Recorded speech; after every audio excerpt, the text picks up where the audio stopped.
अस्सलामुअलैकुम रहमतुल्लाहि वबरकातुह।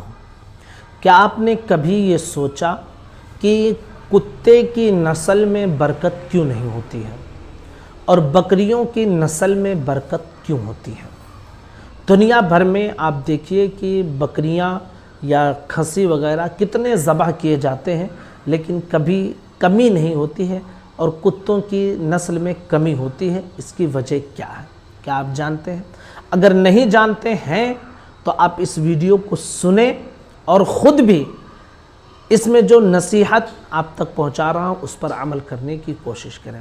हज़रत इब्राहीम बिन अदहम रहमतुल्लाह तआला अलैह और इसके अलावा दीगर कई बुज़ुर्गों ने अपने अक़वाल में इस चीज़ का ज़िक्र किया है।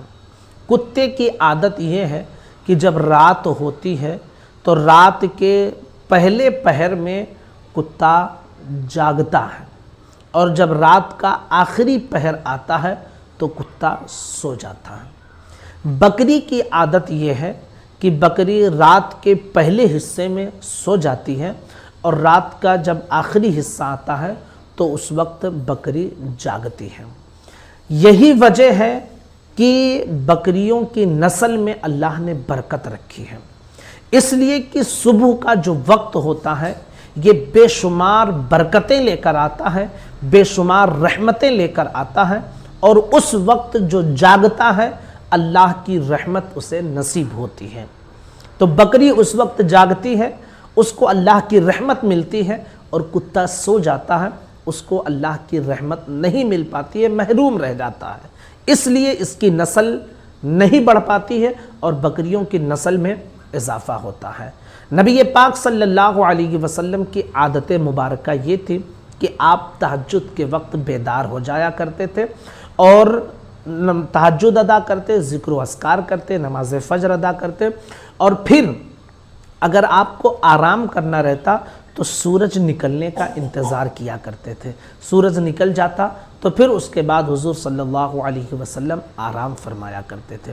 तो हमारे लिए भी ये अच्छा तरीक़ा है कि नमाज तहज्जुद के लिए उठ सकते हैं तो उठें, और अगर नहीं उठ सकते हैं तो कम अज़ कम जो हम पर फ़र्ज़ है फ़ज्र की नमाज, हम उस वक्त उठें और उस वक्त अल्लाह की रहमत हम मांगे, क्योंकि उस वक्त अल्लाह तबारक व तआला रहमत लुटाता है, ख़ास करके फ़ज़ल फरमाता है। रोज़ी सुबह के वक्त तकसीम की जाती है, तो अगर हम सोए रहेंगे तो फिर हमारी रोज़ी में बरकत कहाँ मिलेगी?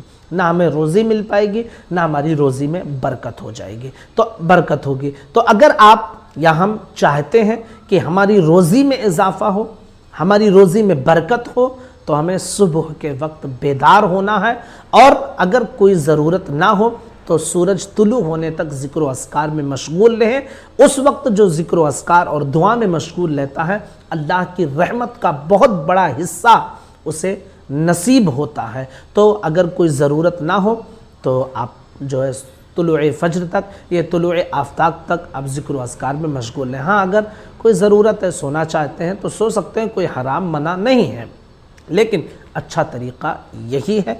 और इतनी रोज़ी इंशाअल्लाह आपको मिलेगी, इतनी बरकत होगी रोज़ी में कि नस्लें दर नस्लें खाती रहेंगी, तो इंशाअल्लाह रोज़ी में कभी कमी नहीं आएगी। इसलिए सुबह बेदार हों और उस वक्त नमाज फ़ज्र अदा करें, मुमकिन हो तो तहज्जुद भी अदा करें, और अल्लाह रब्बुल इज़्ज़त की बारगाह में रो रो कर गिड़गिड़ा कर दुआएं मांगे, रिज़्क़ की कुशादगी के लिए, रिज़्क़ हलाल के लिए अल्लाह से दुआ करें। इंशाअल्लाह इतनी रोज़ी मिलेगी कि रिज़्क़ के हवाले से कभी आप परेशान नहीं होंगे।